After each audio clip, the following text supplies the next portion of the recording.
Evangelho segundo João, no capítulo 3 e no versículo 16. Se é que você ainda precisa abrir a sua Bíblia para conhecer um texto tão conhecido como esse.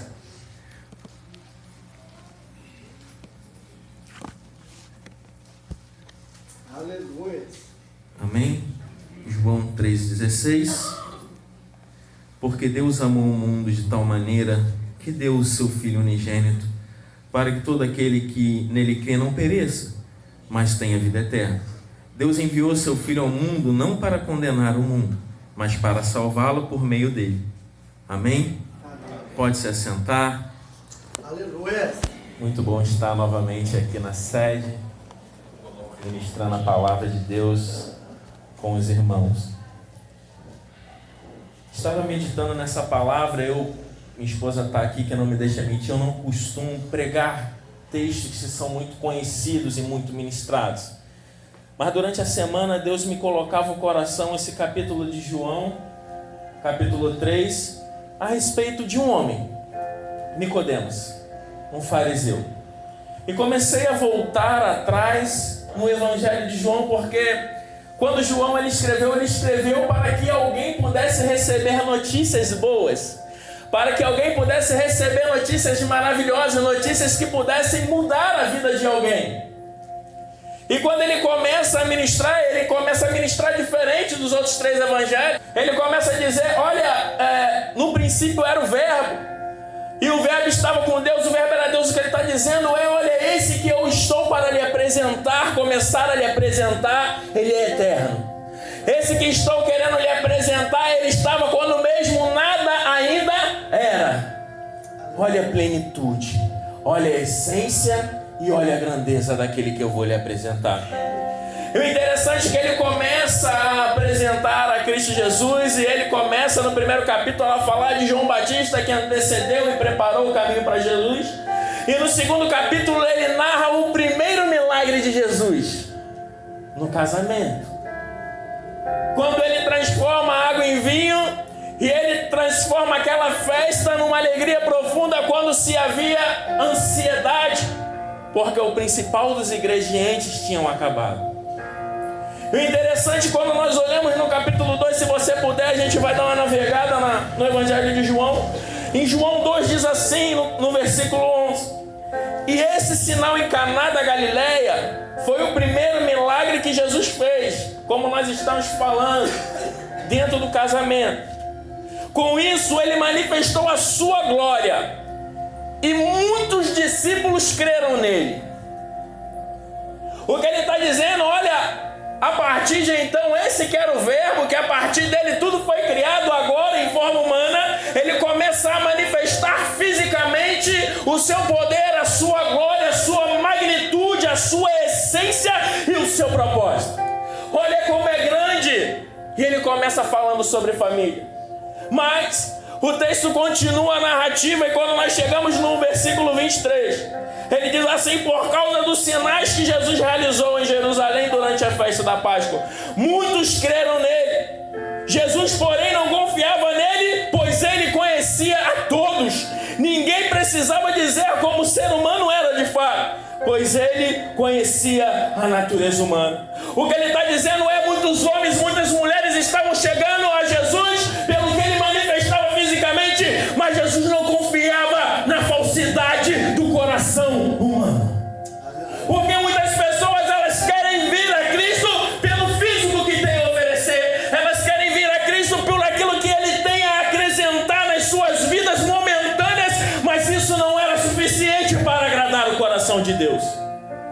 E o interessante da narrativa, da construção desse texto, desse livro é, olha, a partir de agora eu vou contar a história de um desses homens que não convencia Jesus.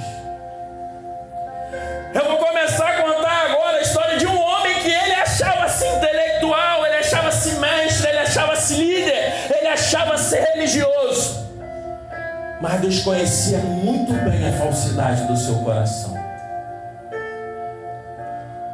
O título dessa mensagem é De Discípulo Secreto a Conquistador. Mas hoje nós vamos entender que a conquista que devemos ter, ela é muito maior do que o simplesmente ganhar fisicamente. Porque quando eu escolhi o nome do meu filho, eu pensei em alguns nomes, ficou entre Brian, Ryan e Cauê. E uma das coisas que me fez definir foram dois pesos. O primeiro, a minha nacionalidade. Eu falei, eu não vou colocar um nome estrangeiro porque eu quero trazer a identidade brasileira para ele. E Cauê é um nome de identidade brasileira. E quando nós olhamos para Nicodemo, nós vemos que é um nome hebreu. É um nome que vem do hebraico, é um nome que trazia a identidade da sua nação também. E o interessante é que quando eu fiquei na escolha, eu comecei a olhar os significados e Cauê trouxe bem o que é o caráter que eu entendo do meu filho hoje. Um menino humilde, envergonhado, mas amoroso, que conquista as pessoas na sua simplicidade. E quando ele foi crescendo, eu falei, olha como que Deus é. Ele traz até a autenticidade, e o povo hebreu ele tinha muito isso, os seus significados, a essência e o propósito do nome. Mas por que eu estou falando isso? Porque Nicodemos, ele traz a ideia de alguém que conquista. Nicodemos no original hebraico é um conquistador. E olha, talvez nós, por falhas humanas e até por teologias coaching que está surgindo aí, cuidado, já preguei aqui, já alertei sobre isso. Teologias que acham que se olharmos para dentro de nós mesmos, encontraremos o suficiente para sermos conquistadores daquilo que viemos conquistar. E quem sabe esse homem, por ser um líder fariseu, por ser um grande homem de nome, né, um teólogo da época, um juiz da época, um mestre da época, ele pudesse achar, eu já conquistei aquilo que eu deveria ter conquistado.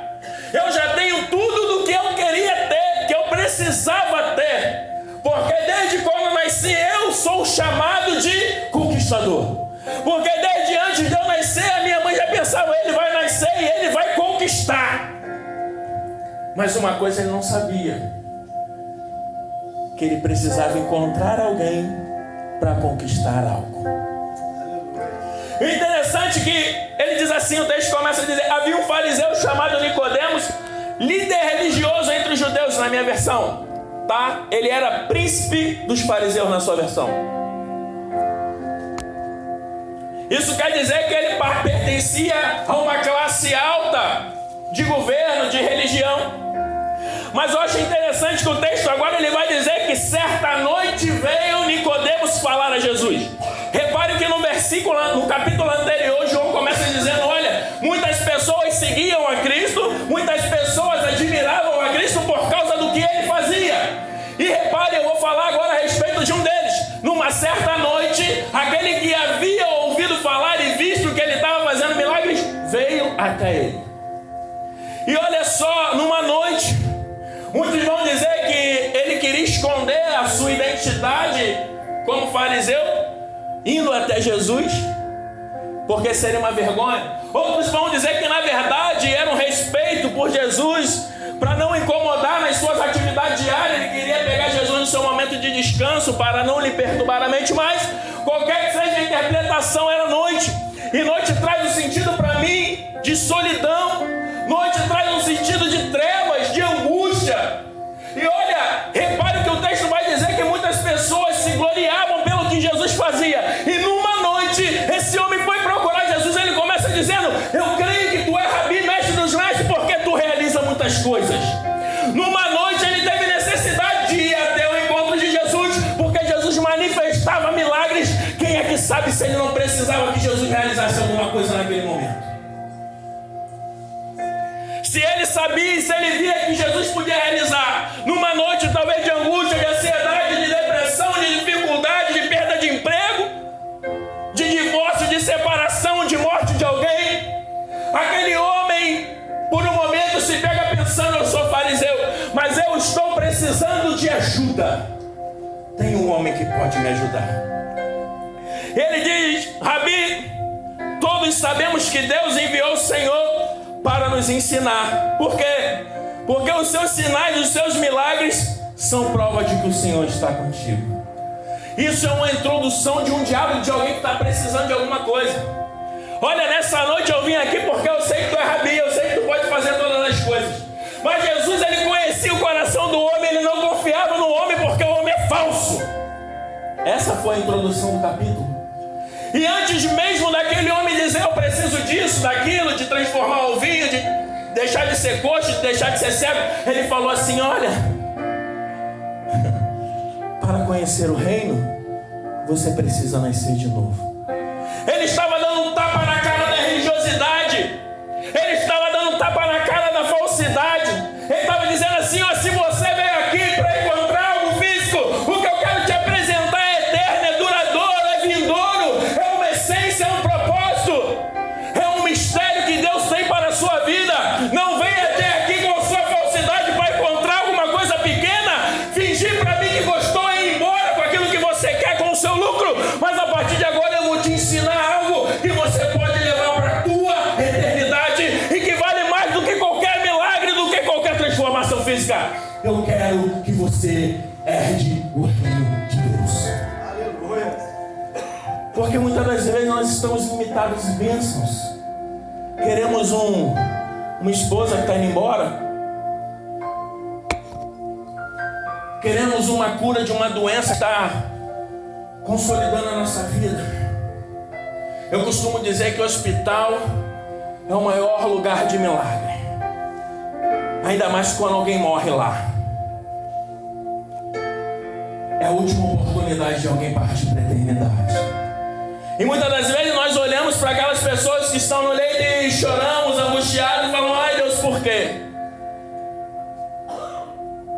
Mas se ela encontrou a eternidade, ela encontrou a maior recompensa que ela tinha.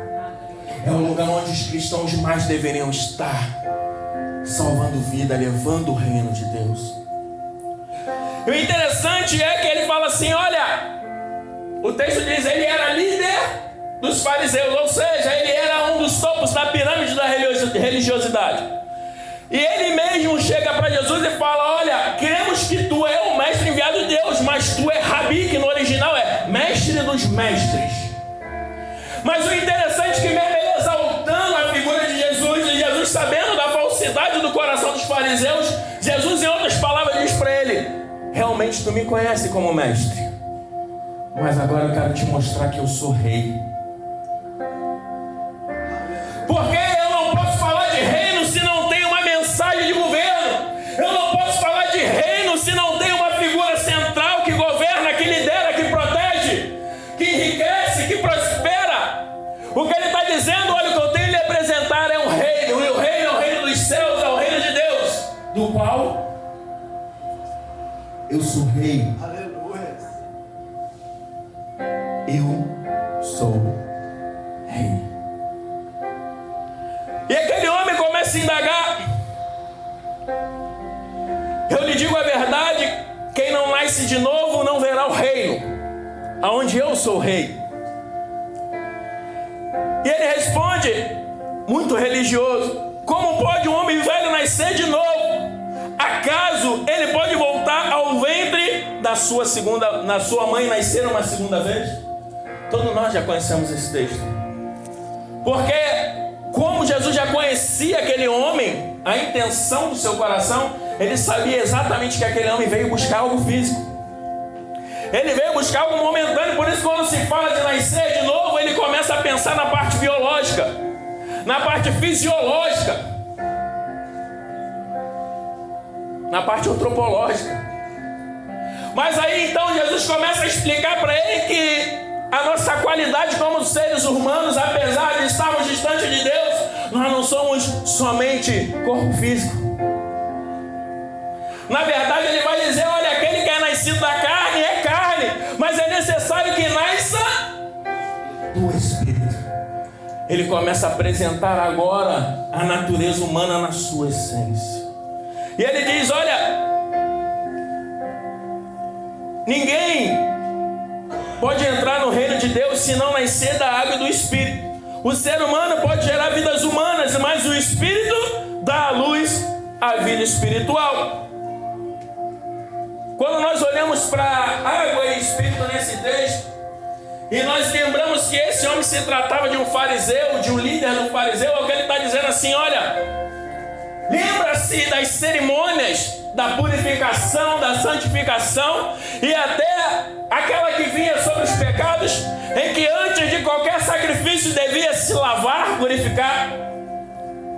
Essa dessa água, da purificação, da santificação, até dessa cerimônia religiosa que você tem como rito, tem como credo, mas você não pode se limitar somente à água da purificação. Você tem que extravasar no que é espiritual. Por isso ele diz, olha, tem que nascer da água e do Espírito.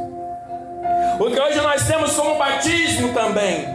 Aquilo que tem como Noé, quando Deus resolveu lavar a sua criação em pecado. É necessário mover dessa água, da santificação, porque o próprio Cristo diz que aquele que recebe o reino flui em rios de águas vivas sobre a sua vida. Ele disse, olha, precisa-se nascer do Espírito. Eu lhe digo, ninguém pode entrar no reino de Deus se não nascer da água e do Espírito. Os seres humanos geram apenas vida humana, mas o Espírito dá luz espiritual. Portanto, não se surpreenda quando eu digo é necessário nascer de novo. O interessante é que no original hebraico esse de novo ele significa tanto novamente, um renovo, como também aquilo que vem do alto. O que ele estava dizendo é, você precisa nascer daquilo que vem do alto, aquele renovo que desce dos céus.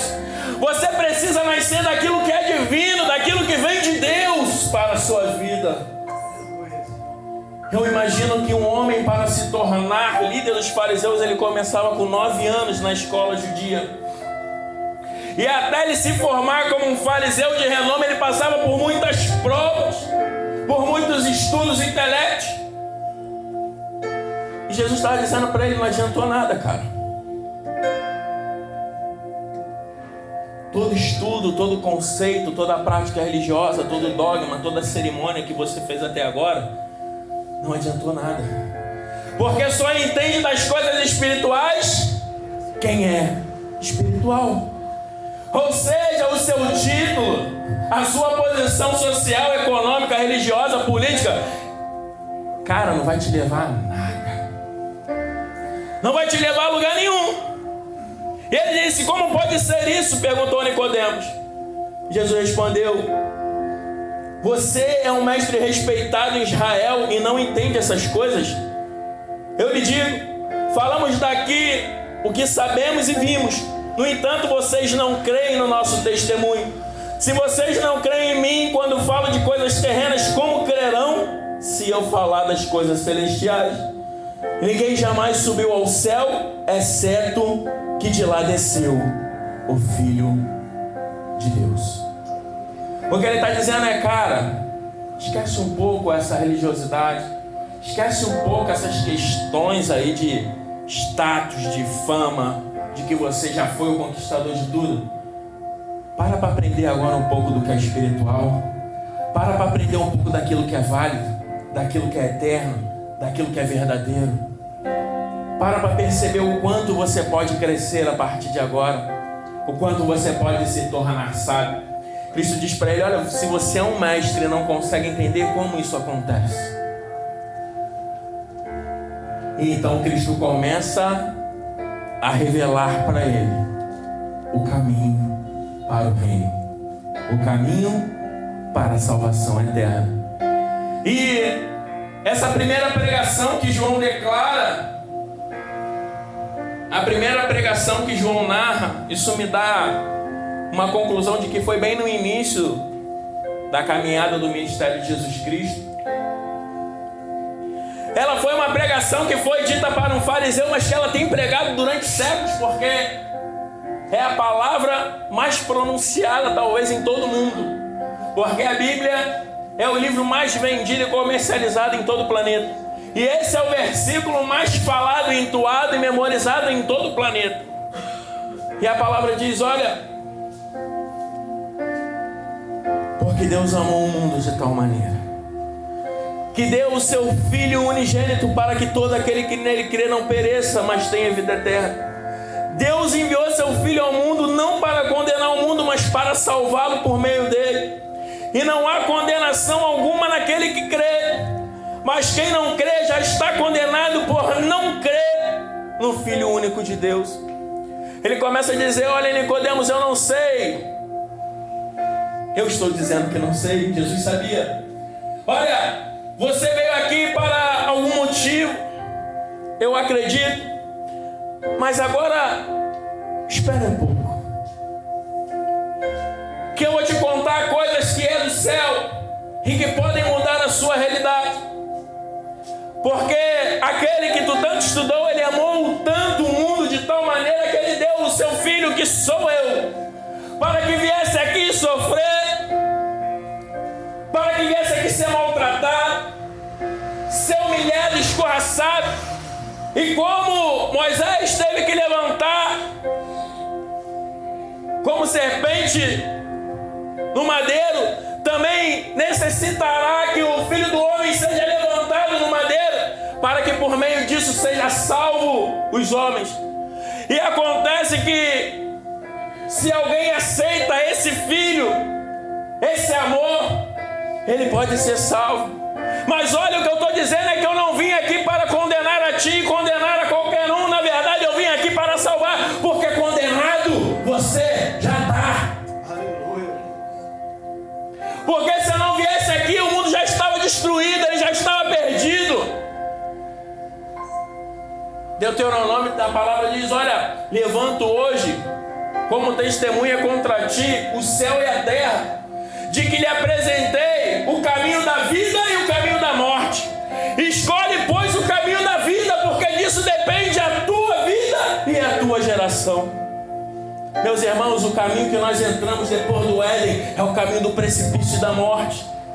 E ele estava dizendo: olha, você não sabe disso, que você está caminhando para a morte, para o inferno, para a solidão, para a angústia. Ele por amor mandou alguém. Esse alguém está aqui, você veio nessa noite aqui. Aleluia. Aleluia. Essa pessoa que pode mudar a sua caminhada e te trazer a salvação, te livrar dessa condenação. Olha, é só você aceitar. Não há condenação nenhuma para quem crê, mas quem não crê, ele já está condenado. A condenação se baseia nisso. A luz de Deus veio ao mundo, mas as pessoas amaram mais a escuridão do que a luz, porque seus atos eram mal. Quem pratica o mal odeia a luz e não se aproxima dela, pois teme que os seus pecados sejam expostos. Mas quem pratica a verdade se aproxima da luz, para que outros vejam que ele faz a vontade de Deus. Eu fico imaginando o texto, ele se limita até aqui, mas eu fico imaginando um homem que saiu da sua residência ou do seu trabalho, onde é que ele está, numa noite, e ele foi ao encontro de alguém que ele sabia que poderia gerar milagres físicos e momentâneos. E quando ele começa a declarar a Cristo, que ele sabia que Cristo era enviado de Deus, porque Cristo realizava milagres físicos, ele recebe uma palavra totalmente diferente da sua expectativa. Olha, filho, o que eu posso fazer agora é te apresentar um reino. O que eu posso fazer agora é te livrar da condenação do mal. O que eu posso te apresentar agora é o evangelho que produz a vida eterna. É nascer de novo, é ser espiritual, é viver a plenitude, os benefícios, as bem-aventuranças. Porque cristão recebe bênçãos, mesmo em meio às angústias. E o texto acaba aqui, eu fico imaginando aquele homem como saiu dali. Porque Nicodemos ele é citado 3 vezes na Bíblia. E nós vamos ver. E eu acredito e tenho fé, e eu vou mostrar isso para vocês, que essa mensagem entrou no coração dele. E ele voltou para onde ele tinha saído se remoendo. Porque aquele homem ele podia ter feito algo físico para mim, ele podia ter provocado um milagre que eu precisava, mas em contrário ele me deixou uma palavra que está me angustiando, que está mudando minha vida, que está transformando a minha maneira de pensar e que pode me gerar algo que eu ainda não conheço. É o que Deus quer fazer conosco nessa noite. É essa palavra que Ele quer que a gente coloque no nosso coração, que floresça, que irradie vida, que irradie bênção, que irradie a essência do Espírito Santo. É isso que Ele quer para as nossas vidas hoje. E ele foi embora para casa remoendo, e eu vou provar isso para vocês. Aquele homem deve ter ficado pensando naquilo direto. Que reino é esse que eu não conheço? Que rei é esse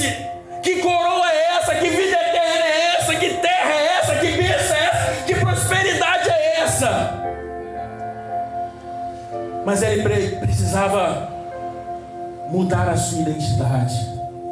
Porque nascer de novo significa ter uma nova identidade, ter um novo caráter, uma nova essência, um novo propósito, uma nova vida. Aleluia.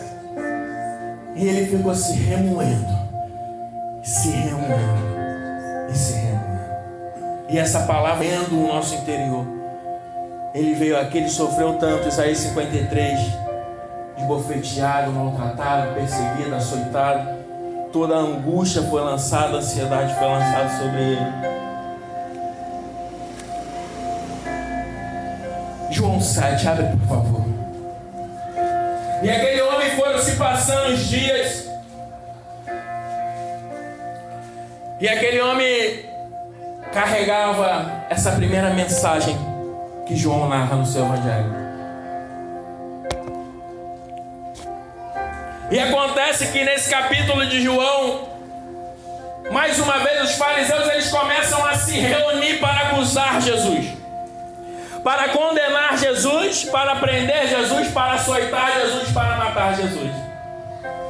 Mas quando nós olhamos em João 7,50 diz assim: então Nicodemos, o líder que antes havia dado Jesus.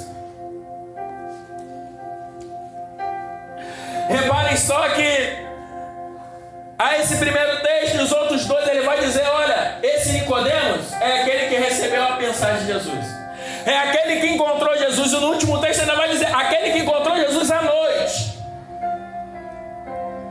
A vida dele nunca mais foi a mesma, João sabia.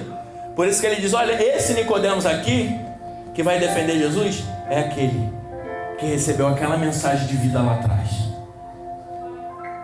Então Nicodemos, líder que antes havia se encontrado com Jesus, perguntou: a lei permite condenar um homem antes mesmo dele haver tido uma audiência? Ele estava dizendo: olha, vocês não podem tocar nesse homem não. Ele estava usando agora a sua influência política, a sua influência religiosa para proteger Jesus. Ele estava ali agora, mesmo que ninguém soubesse, ele era um discípulo secreto de Jesus. Aquela mensagem ainda estava remoendo o seu coração e ele não queria ainda que acontecesse mal com Jesus. Ele falou: não, eu tenho que fazer alguma coisa por esse homem, porque esse homem, ele me apresentou o caminho da vida eterna. O mínimo que eu posso fazer? Não, a lei não permite que você julgue ele. E às vezes somos secretos demais. Às vezes as pessoas nem nos identificam como cristãos. Ele ainda estava com aquela mensagem remoendo dentro dele, mas ele ainda não tinha assumido a identidade desse reino que lhe foi apresentado. Ele usou das suas artimanhas, do seu conhecimento para proteger Jesus. Mas ele ainda não tinha assumido a identidade, a essência. Mas mesmo secreto, ele ainda teve um vínculo com Cristo. Mesmo secreto, ele ainda quis trazer benefícios para Cristo. E essa palavra foi o que cessou todo aquele momento de perseguição. Inclusive os homens disseram assim para ele: você também é da Galileia? Responderam ele: procura e veja por si mesmo, nenhum profeta vem da Galileia. Então foram todos embora. Naquele momento ele cessou a perseguição de Jesus Cristo. Isso traz indício de que aquela mensagem ainda estava falando no seu coração, porque se ele tivesse algo contra Cristo, ele tinha apoiado, e ele tinha ido contra e ainda tinha permitido, ativado mais a perseguição. Como estamos manifestando esse caráter, essa identidade? Ele era conquistador, mas ele ainda era secreto. O conquistador, em sua plenitude, é o conquistador que alcança o reino e ele não tinha alcançado ainda. E quando nós vamos, João 19,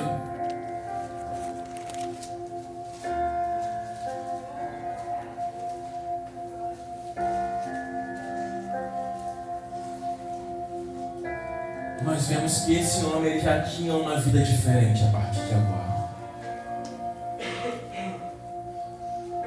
Porque você repara comigo que esse homem veio pelo físico, recebeu uma mensagem, essa mensagem começou a falar no seu coração. Ele ainda não tinha identidade, ele não tinha verdadeira essência, não tinha um novo caráter, ele ainda não estava no propósito, ele estava ainda numa matéria física. Mas, depois que Cristo morreu, ele assumiu uma postura de caráter totalmente diferente. Ele tomou atitudes totalmente diferentes daquela primeira. E a palavra vai dizer assim, olha, João 19:38. Depois disso, José de Arimateia, que tinha sido um discípulo secreto de Jesus.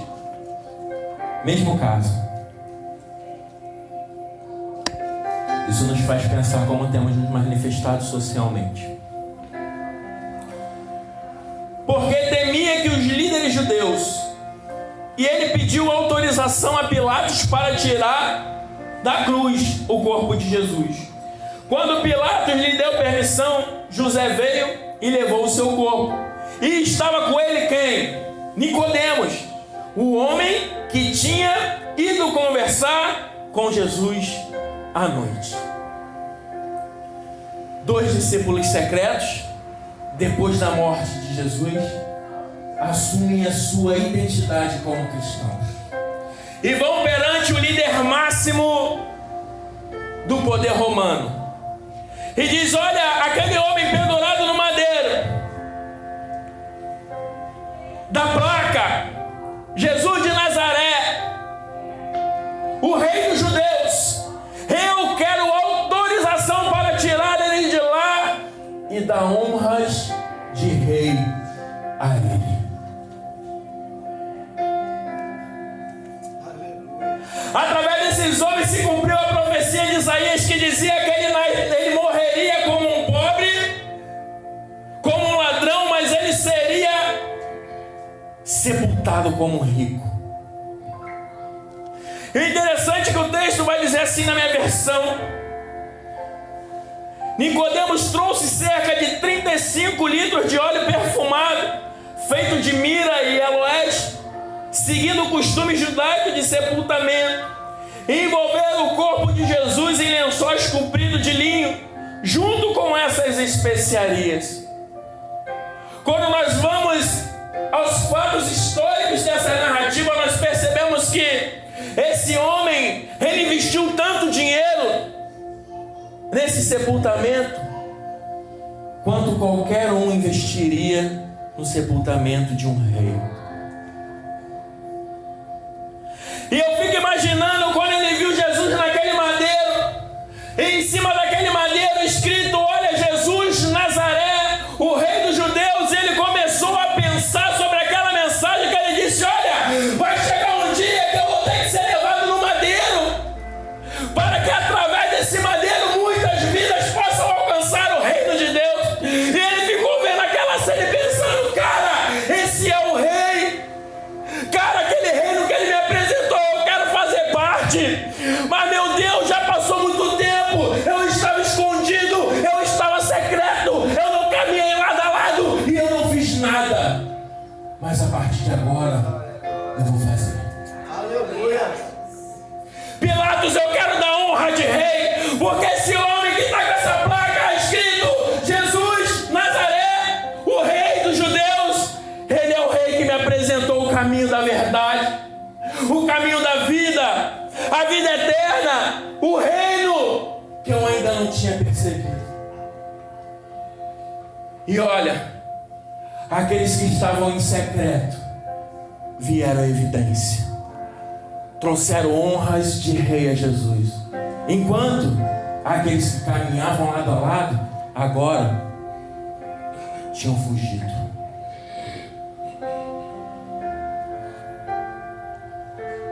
Mudou a história. Honras de um rei. Ele reconheceu que Cristo realmente era mais do que rabi.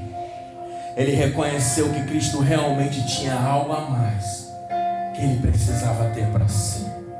que era a nova vida, que era a essência espiritual, que era a identidade do reino de Deus. E nesse momento, 2 homens que estavam em secreto assumem: esse homem que morreu é o meu rei, e eu quero fazer parte desse reino que ele me apresentou.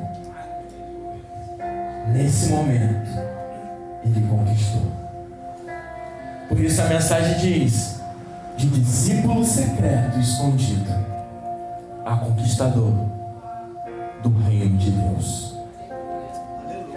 Essa palavra falou muito ao meu coração, porque eu já tinha lido João 3,16 milhões de vezes, mas eu não tinha parado para pensar na mudança de vida que esse homem precisava ter, na essência, no propósito, na magnitude que o reino de Deus trouxe para a vida desse homem. Que nós possamos entender a visão espiritual e que nós possamos ser praticantes. E se em alguma área nós temos falhado, temos estado como um 007, temos estado escondido, negligenciado alguma coisa, que possamos colocar para fora agora todas as virtudes que esse rei tem para acrescentar nos nossos corações. Que essa palavra flua na sua vida como fluiu na vida de Nicodemos e como tem fluído na minha vida. Aleluia. E que ela possa transformar-nos cada vez mais em cidadãos do reino. A religiosidade, essas frustrações sociais, elas não devem nos impedir de alcançarmos, de chegarmos a perto dele. E eu fico imaginando que esse homem teve a notícia mais maravilhosa da vida dele. Quando disseram: aquele homem que você sepultou, que você deu honra de rei, ele ressuscitou. Aleluia. E aquele reino que ele te apresentou, ele instaurou. E ele deu a notícia durante 40 dias de que ele ia.